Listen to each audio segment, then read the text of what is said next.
Bonjour, bienvenue dans l'épisode 4 donc de la série Ma boutique en e-commerce dropshipping. Donc j'espère que l'épisode 3 vous a plu. C'est plus un épisode un peu moins focus sur un point précis, mais qui avait pour objectif de s'arrêter et puis de prendre le temps de réfléchir. Donc l'épisode 4 il est assez simple. C'est juste pour parler de Shopify. En fait, qu'est-ce que Shopify ? Pourquoi Shopify ? En fait, Shopify il vient initialement de deux évolutions majeures sur le e-commerce, à savoir première évolution, la non-nécessité de créer son site de zéro pour tout ce qui est fonctionnalité e-commerce. Donc les CMS, donc les Content Management System, ont permis des évolutions qui font que on ait des outils qui fournissent le squelette d'une boutique déjà préfaite, et il suffit juste de customiser et de brancher les bonnes choses dessus. Et la deuxième évolution, c'est de pouvoir bénéficier d'une infrastructure qui est virtualisée, c'est-à-dire vous n'avez pas besoin d'acheter votre hébergement, de mettre le système que vous voulez utiliser dans l'hébergement, etc. En fait, vous n'avez plus besoin de vous intéresser aux problématiques techniques, ni même de vous en occuper. Shopify, c'est la création d'un site e-commerce en un clic, sans avoir à se préoccuper des machines, de la capacité serveur, des choses comme ça. Donc c'est vraiment une boutique en ligne ready to go. Voilà, donc c'est ce que j'ai mis, donc c'est ce qu'il faut retenir en profitant des évolutions dans le passé sur le e-commerce. Donc c'est vraiment formidable et il faut en profiter. Deuxième point, c'est des thèmes et des templates déjà faits. Donc des thèmes, c'est-à-dire des thèmes visuels, et en termes de organisation et gestion du contenu, des templates.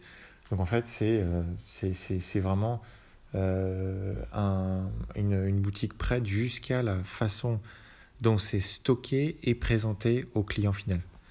Voilà, donc vous verrez plus tard qu'il y a plusieurs thèmes gratuits sur Shopify, puis des thèmes payants, puis des sociétés qui n'ont que pour but que de faire des thèmes payants optimisés pour la vitesse, pour la qualité graphique, etc.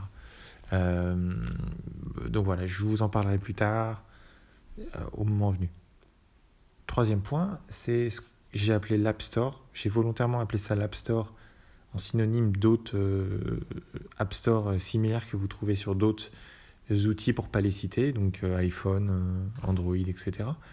C'est une vraie révolution. L'App Store, en fait, vous permet de trouver des applications Shopify qui vont vous ajouter des fonctionnalités à votre boutique qui déjà a des fonctionnalités assez conséquentes.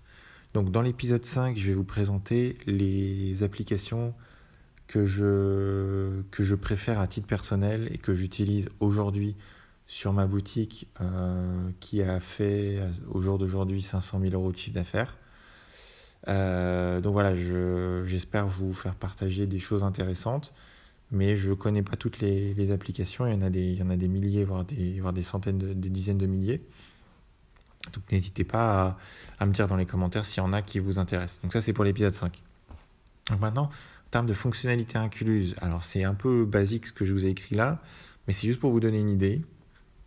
Donc ça peut paraître bête, mais c'est la gestion de la présentation de votre boutique, des données légales, des données techniques, la gestion des produits, la gestion du passage des commandes, donc avec tous les écrans qui vont avec et toutes les informations qu'il est nécessaire de récolter face au client, la gestion mailing, donc c'est-à-dire envoi d'un email à un client si jamais il a ouvert un panier, laisser son adresse email mais pas commandé, envoyer les mails de confirmation au client, les mails de changement de statut d'un ordre tel que la livraison, l'envoi, etc. Il y a une partie gestion des clients avec la possibilité de rechercher des clients, voir les diverses commandes qu'un client a fait, gérer les diverses adresses d'un client, etc. La gestion des ordres, donc c'est-à-dire la gestion des commandes, combien de commandes a été fait par un client, qu'est-ce qui est contenu dans une commande, quels sont les états d'une commande. Tout ça, c'est des choses qui ont l'air simples et on les considère comme acquises, mais c'est déjà des grosses fonctionnalités. Donc voilà, l'épisode 4, c'était juste ça. C'était juste pour dire, bon voilà, qu'est-ce que c'est Shopify et quelle chance on a d'avoir cet outil aujourd'hui qui est très vastement utilisé dans l'e-commerce.